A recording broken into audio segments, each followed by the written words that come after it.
혹시 하루에 거울을 몇 번 보시나요? 혹시 소지품 가운데 휴대용 거울도 갖고 계시나요? 거울에 비친 내 모습은 사실 정직합니다. 얼굴에 뭐가 묻었는지, 옷맵시가 어떻게 흐트러졌는지, 거울을 보는 목적은 그겁니다. 내가 앞에 있는 상대에게 예를 갖추는 것, 내가 나를 정갈하게 그리고 단정하게 나를 잘 관리하는 겁니다. 이 사순절 기간 살아가는 여러분, 스스로가 생각했을 때 단순히 윤리 도덕적인 그런 차원 말고요, 내 영혼의 거울, 내 마음의 거울, 양심이라고 하는 거울, 여러분 정확하게 또 자연스럽게 작동하고 있는지 한번 봐야 될 부분입니다. 건강검진 받는 또 병원 찾는 많은 사람들 가운데 고백은 의사 앞에서는 정직해야 된다. 의료기구 앞에서는 솔직하게 있는 모습 그대로 내놔야 된다. 왜냐하면 바른 진단을 해야 치료할 수 있기 때문입니다. 사순절 어떻게 보내실랍니까? 하나님 말씀 앞에 또 신앙 고백 앞에 지금까지 내 신앙 삶이, 나의 믿음 생활이 부끄럽진 않은가? 더불어 사는 성도들 앞에서 내 모습 한번 살펴봐야 하고, 더 진지하게 고백할 것은 교회 공동체 앞에 나의 신앙의 모습은 유익한가, 덕스러운가, 은혜스러운가 한번 봐야 될 부분입니다. 더 진솔하게 서야 될 현장이 있습니다. 십자가 앞에 서는 일이요. 내 믿음이 온전한가? 하나님이 날 보시고 잘했다, 착하고 충성된 종아, 나를 그렇게 칭찬해 주실까? 엄한 꾸지람과 무서운 심판의 회초리를 혹시 들고 계시지는 않을까? 2025년도 이 사순절 기간은 그래서 우리에게 기회입니다. 가장 진솔하고 진실되게 서야 될 경건한 시간이기도 합니다. 바라기는 저희 모두가 이 신앙 양심 거울 앞에 있는 모습 그대로 비춰져서 회개할 자는 가슴을 치고 옷을 찢고 마음을 찢으면서 회개함으로 용서하심 받고, 걷길로 간 발걸음이 있다면 회개하여 돌이켜가지고 하나님이 기뻐하시고 하나님이 원하시는 믿음의 길 걸어가야 2025년도도 소망입니다. 그런 의미에서 여러분, 지금 마음에 평안함이 있습니까? 참 자유가 여러분을 주관하고 있습니까? 가슴 깊은 곳에서 솟는 참 기쁨이, 자유함이, 평화가 여러분의 지금 삶의 모습으로 얼굴뿐만 아니라 행동 거제 그대로 나타나고 있습니까? 오늘 주제는 천국 팔복 가운데 6번째인 마음의 청결 부분입니다. 단순히 마음이 깨끗하다 그 수준 아니고요, 더 깊은 고백으로 들어가 보면 영혼이 청결한 거예요. 내 영혼이 깨끗해 가지고 하늘이 보이는 거예요. 하늘이 열리는 거예요. 요즘 황사 현상 때문에 미세먼지 많지 않습니까? 황사가 심하면 미세먼지 가득하면 저희 집에서 저 관악산도 안 보입니다. 저 건너편 여의도도 흐릿하게 안 보일 때가 많습니다. 영적인 황사 미세먼지가 우리 마음을 더럽히거나 영혼에 더덕더덕 때로 묻어 있으면 사명 안 보입니다. 심지어는 앞에 있는 성도도 보이지 않고요. 내가 지금 어떤 형편과 처지에 있는지도 분간할 수 없습니다. 우리 자주 쓰잖아요. 저를 보실래요? 염치가 없다. 부끄러워할 줄 모른다는 얘기입니다. 양심이 화인을 맞아서 양심이 인두로 찢어져 가지고 감각이 없는 거예요. 살인자들이 그렇고 수많은 이 땅에 죄 짓는 사람들 속성이 그렇습니다. 사랑하는 대광교회 성도 여러분, 이 세상이 많이 지금 혼탁합니다. 신앙 안에 있다고 하는 한국교회 현실이 그렇고 사실 저를 비롯한 우리 대광교회 성도 우리 모습 자체가 지금 방황하고 있습니다. 하나님은 우리에게 믿음의 거울을 주셨어요. 그리고 인도자 되어 주시고 선한 목자 되어 주셔서 우리 앞에 서시고 우리를 바라보시면서 손 내밀어 주시면서 주님께로 오라고, 진리의 길로 오라고, 지금 머물고 있고 지금 방황하고 있는 곳이 하나님의 사람이 있어야 할 곳 아니라고 얘기합니다. 지난주에도 같이 고백했습니다마는 세상 사람들은 돈 버는데 미쳤잖아요. 세상 사람들은 세상 가치 채우는데 지금 정신없잖아요. 이 세상이 천년 만년 살 현장 아닌데 이 땅에 우리 주님이 오신 목적, 우리 위에 십자가에 죽으신 이유, 우리를 이 자리에 불러주신 이유, 이 땅의 부귀영화 아닙니다.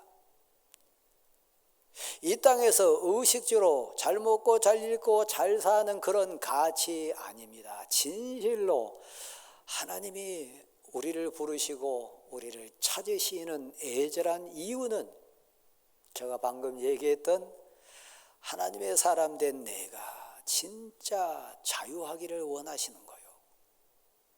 진정 기쁜 인생 되기를 원하시는 거예요.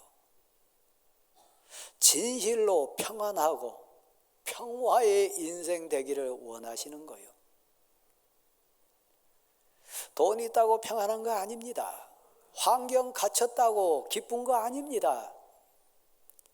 세상 이런저런 만남을 많이 갖고 화려한 경력이 있다고 해서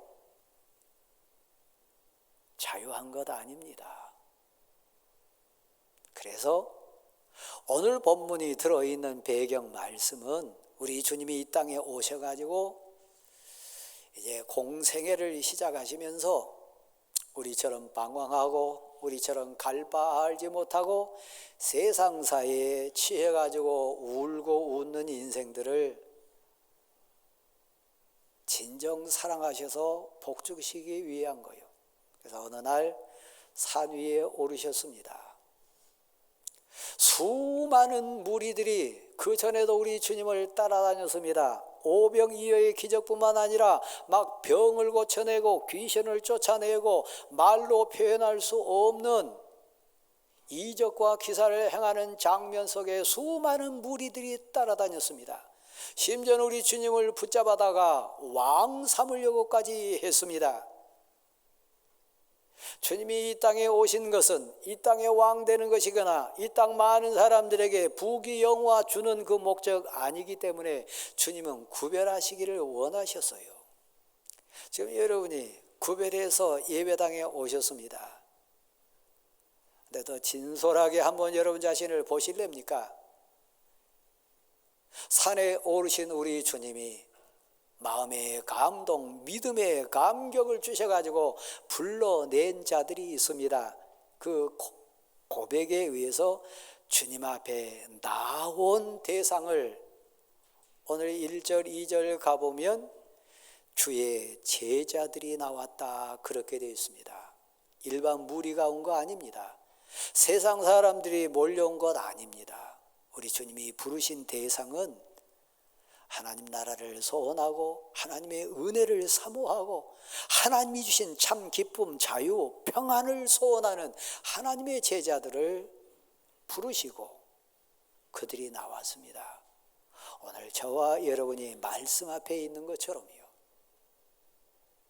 그래서 앞에 5가지 주제를 말씀하셨습니다. 여러분이 아시듯이 천국 복음은 세상같이 아닙니다. 오늘 주제로 돌아가 보면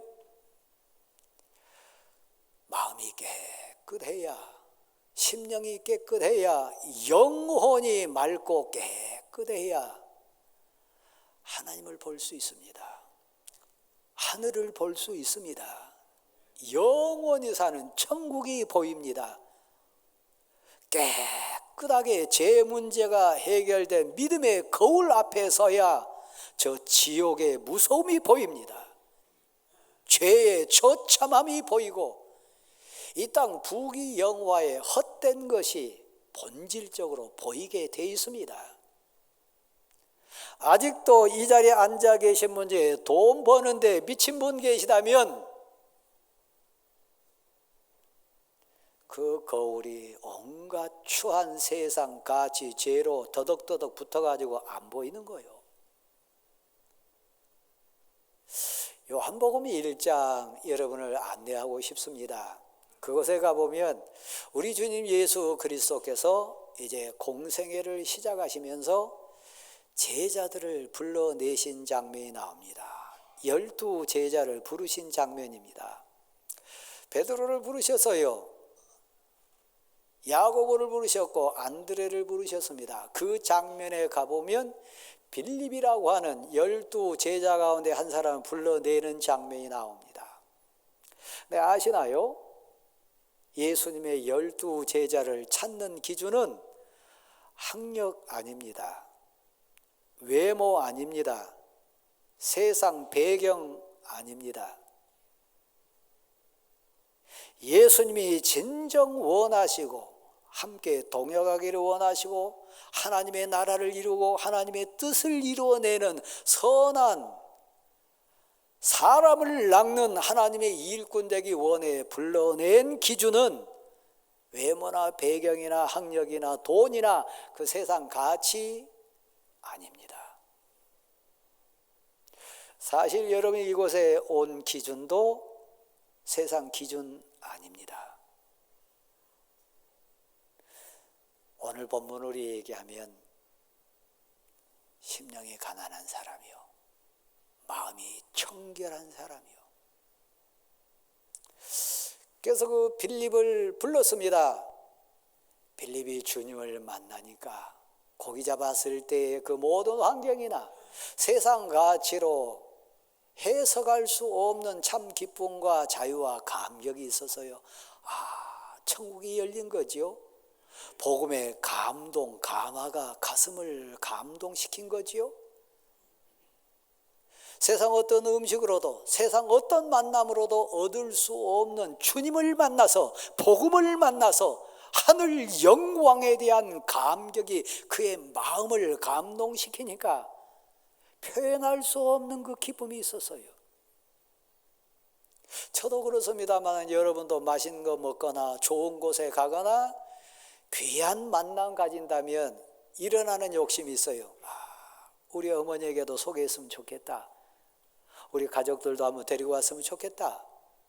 여기 사랑하는 사람들과 함께 했으면 좋겠다. 그런 욕심이 있잖아요. 빌립이 그래서요. 주님을 만났어요. 복음을 만났어요. 하나님 나라를 맛봤어요. 생명의 말씀이 가슴에 왔습니다.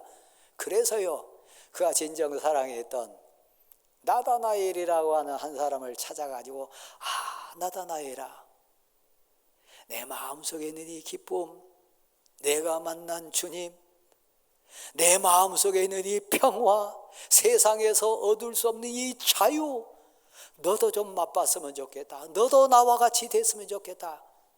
너 그 사람 한번 만나보지 않겠냐? 내가 만난 나의 주님 한번 더 만나보지 않겠냐? 주님 앞으로 나다나엘을 인도하기 시작했습니다. 근데 성경이 이렇게 표현해요. 나다나엘을 설명할 때 그는 마음에 간사함이 없는 사람이다.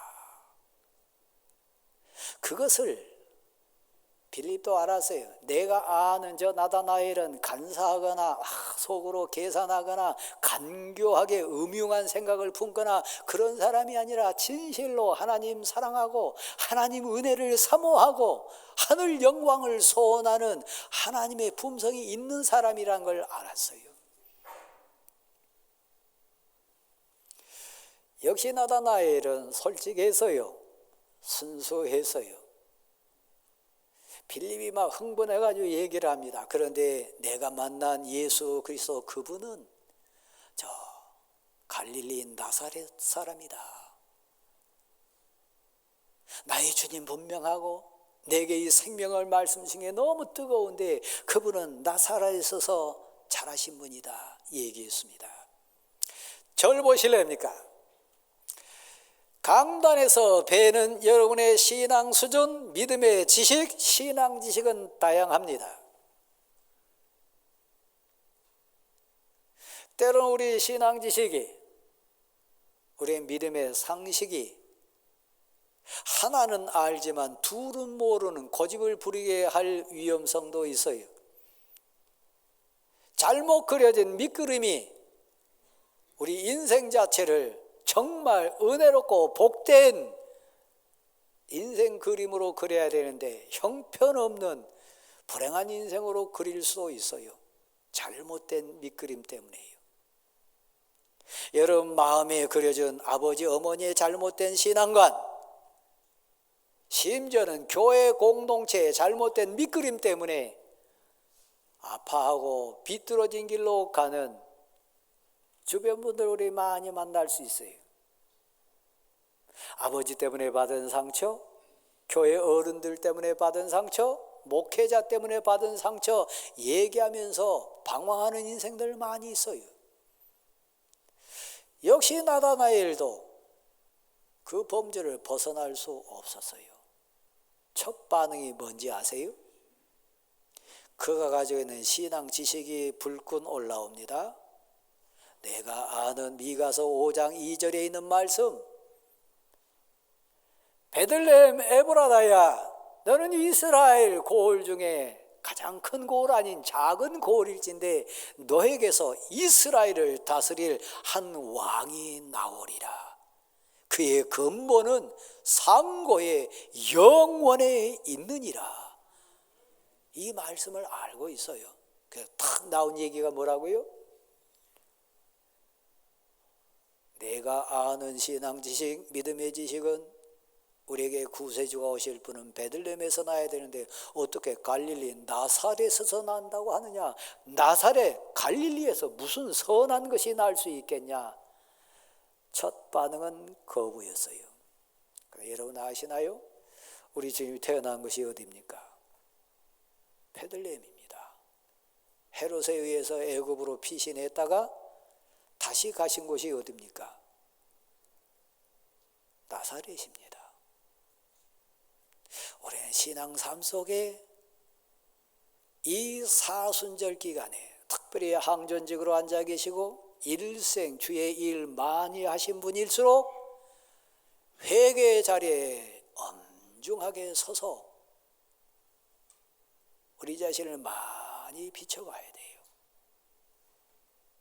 밑그림이 잘못 그려졌다면, 하나는 아는데 둘은 모르는 인생이 있다면, 열은 가지고 있는데 백과 만천이 있다고 하는 것을 아직 고백하지 못하는 한계에 부딪힌 신앙 고백자가 있다면 이 사순절에 내가 전능하신 하나님을 제한했던 죄, 하나는 알고 둘은 몰랐던 고집부렸던 내 죄,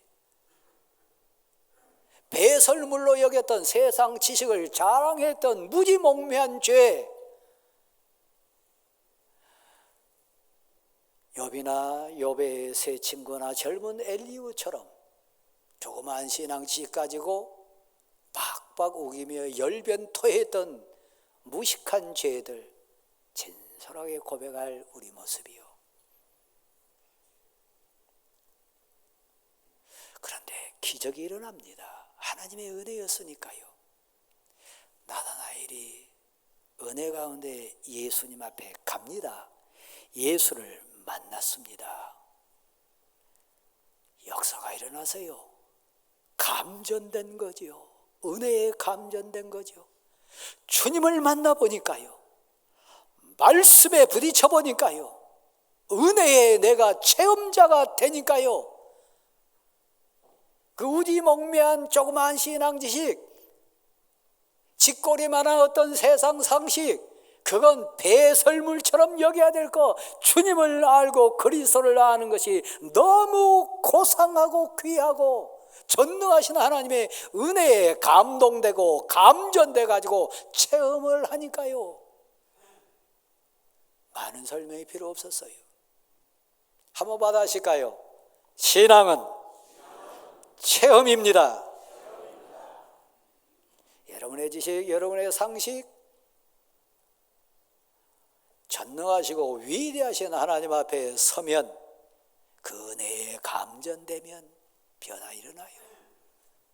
이번 사순절이 그렇게 은혜에 감전되고 성령에 감전돼 가지고 변화가 일어난 여러분 되시기를 제가 되기를 간절히 소원합니다. 주님을 만나서요. 나사렛에서 무슨 선한 것이 있냐고 쥐꼬리만한 신앙식 자랑했던 그가 전능하시고 위대하신 하나님 그 사랑, 그 눈빛, 그 음성, 그 사랑에 감전되니까요. 첫 마디가 뭔지 아세요? 요한복음 1장에 있는 내용입니다. 당신은 하나님의 아들이십니다. 당신은 이스라엘의 참된 왕이십니다. 자석 갖고 여러분 쇠못 이렇게 한번 당겨보세요. 바늘 앞에 대보세요. 그냥 따라 붙습니다. 자력이 강하면 강할수록 그 속도는 더 빠릅니다. 감동 없는 자요, 믿음 없는 자, 플라스틱 같은 인생한테 아무리 자석 대보세요. 반응이 옵니까? 없어요. 성령이라고 하는, 은혜라고 하는 하나님의 감동 감화의 믿음의 역사에 감전되면요, 당신은 하나님이십니다. 이스라엘의 참된 왕이십니다. 체험이요, 만남이요, 신앙의 영역이요. 여러분이 그런 사순절 보낼 수 있기를 간절히 소원합니다. 우리 주님이 핀잔하셨어요. 사랑스러움이십니다. 내가 너를 무화과 나무 있을 때 모습 본다고 해서 나를 인정하냐? 사실 그건 아니죠. 제가 방금 말씀했듯이 그 은혜가, 그 믿음의 역사가, 말씀의 역사가 믿어지는 거요, 고백되어지는 거요, 체험되어지는 거요. 이거 어떻게 설명합니까? 이거 어떻게 합리적으로 논리적으로 해석합니까? 신앙의 영역인데요. 너가 무화과나무 아래 있을 때 모습을 내가 봤다.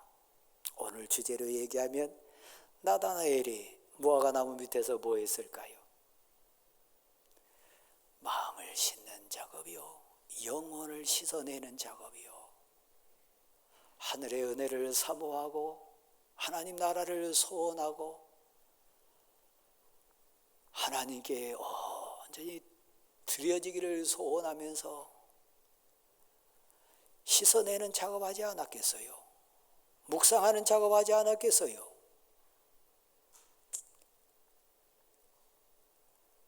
그 다음 우리 주님이 은혜에 감동되고 감전된 나다나엘에게 주신 선물이 있습니다. 오늘 본문으로 재해석합니다. 마음이 청결한 자는 복이 있나니 저들이 하나님을 볼 것이며. 할렐루야. 나다나엘에게 똑같은 말씀을 주셨습니다. 우리 주님이요, 내가 너를 무화과 나무 있을 때 보았다고 해서 나를 믿느냐? 더 큰 일을 보리라. 너에게 하늘이 열리리라.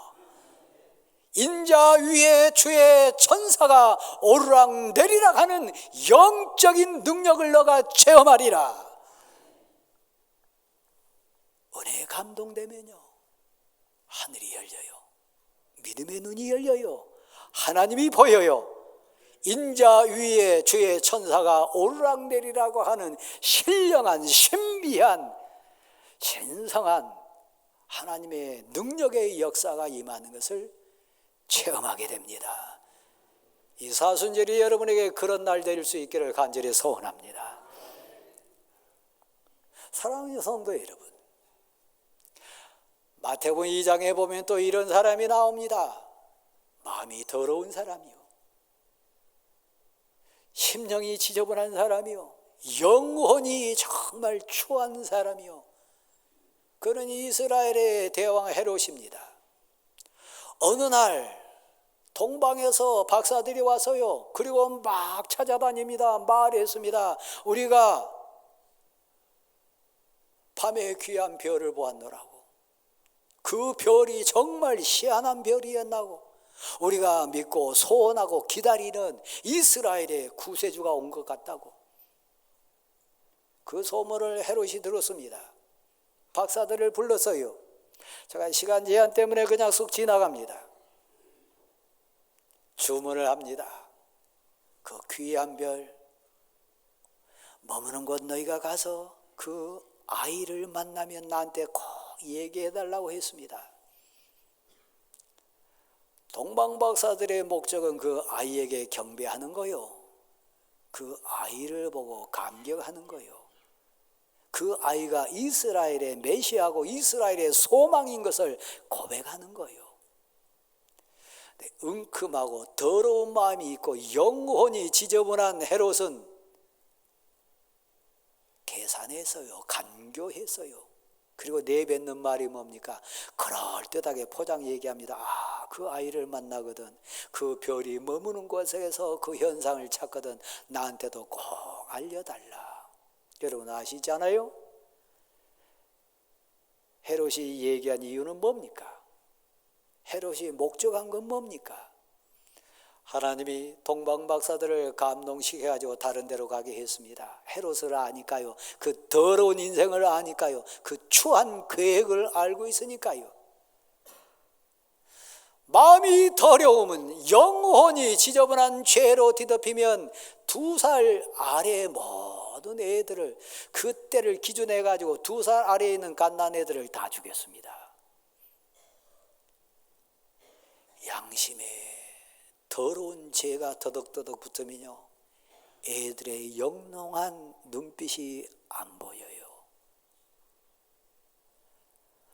영혼에 그 더러움이 있으면요, 그 울부짖는 애들의 울음소리가 들리지 않아요. 애를 죽임당하는데 내놓고 통곡하며 뒹구는 어머니 아버지들의 그 애 끓는 울부짖음이 보이지 않아요. 이 시대도 마찬가지 아닙니까?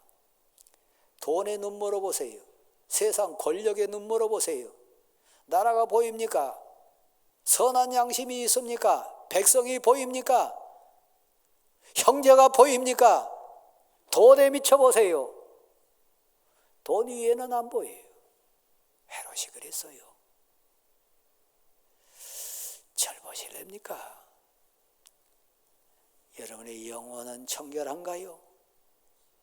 마음 거울은 청결해서 하나님이 보이나요? 주 예수 그리스도 머리 위에 천군 천사가 오르락내리락 하는 수많은 은사와 은혜와 수많은 역사와 이적과 말씀의 능력이 체험되고 고백되고 믿어지나요? 제가 얘기했잖아요. 자석을 아무리 유리에 대보세요, 반응 없습니다. 제가 아무리 이렇게 여러분 가슴에 대고 설교한다 해도 믿음 없으면요, 고백 없으면요, 졸아요. 딴 얘기예요. 그래 여러분, 나다나엘처럼 마음이 깨끗하고 영혼이 깨끗해 보세요. 순간에 감전돼요. 고백돼요. 여러분, 씻는 방법이 여러 있습니다. 물로 씻는 방법이 있습니다. 그러나 물로 안 되는 거 있어요. 뜨거운 물로 씻어야 씻어지는 거 있어요. 기름으로만 씻을 수 있는 게 있어요. 휘발유 성분이 있어야 씻어지는 거 있어요. 그런데요, 교회에 오신 목적, 신앙의 본질, 예수 그리스도 십자가의 달리심의 본질은 부귀영화 아닙니다. 세상 가치 아닙니다. 여러분이 이 자리에 나오신 이후 십자가의 보혈로 내 가슴에 죄를 씻는 거예요. 주홍빛보다 진홍빛보다 진하고 붉은 내 죄를 깨끗하게 양털보다 흰눈보다 깨끗하게 씻어내는 비결이요, 예수 그리스도께서 나를 위해 흘리신 십자가의 보혈이 여러분 심령에, 여러분 영혼의 때를, 죄를 씻어내 주신 줄 믿습니다. 근데 그 전 단계가 있어요. 여러분, 회개의 눈물을 가슴에서부터 고백으로 눈을 통해서 볼을 타고 뜨겁게 회개의 눈물을 흘려보세요. 마음이 깨끗해져요. 영혼이 깨끗해져요. 사순절은 어떤 기간이라고요? 여러분이 우는 기간이요, 회개의 눈물을 흘리는 기간이요. 다시 제가 얘기합니다. 아무리 강한 자석을 갖다 댄다 할지라도 플라스틱은 반응 없습니다. 가룟 유다가 그랬어요. 그는 상대적으로 12 제자 가운데 그래도 예루살렘 출신입니다. 회계 장부를 관할할 수 있는 지적인 능력이 괜찮은 사람이 가룟 유다입니다. 마음이 더러웠어요. 영혼이 돈으로 더럽혀졌어요. 우리 마지막 경고하신 부분이 있습니다. 이 바구니에 손을 같이 넣는 자가 그 사람이리라. 이 바구니에 여러분 손 넣어보세요. 이게 몇 사람, 몇백 사람 들어갈 손 아닙니다. 우리 주님 손 잡았지 않겠어요? 제가 얘기했던 은혜에 감전되는 그런 현장 아니겠어요? 주님의 손길, 주님의 감촉 느끼지 않았겠어요? 반응이 없습니다. 그도 울었습니다. 회개의 눈물 아닙니다. 회개의 눈물은요, 그때 진정 주님을 고백하고 주님께 죄를 내놓고 진실로 회개의 눈물을 흘렸다면 사랑 많으시고 인자함 많으신 우리 주님이 용서하지 않았을까요? 사순절 똑같이 지나갑니다. 경제 상황 다 다릅니다. 외모 다 다릅니다. 여러분, 세상 환경 다 다릅니다. 그러나 가장 복받은 사람, 우리 주님이 사랑하는 제자들이 나왔을 때 그들에게 가슴으로 주신 말씀, 너희 가운데 마음이 청결한 자는, 영혼이 청결한 자는 복이 있나니 그들이 하나님을 볼 것이요. 하늘이 열린 사람이요, 하나님이 보인 사람이요, 저 영생이 보이고요, 지옥이 보이고요, 추하고 더러운 내 죄가 보이는 사람, 그 사람 복 있는 사람입니다. 이 사순절 어떻게 보내실랍니까? 우리를 청결케 하소서, 우리를 용서하소서, 고백의 시간 보낼 수 있기를 간절히 소원합니다. 고백으로 일어나십시오.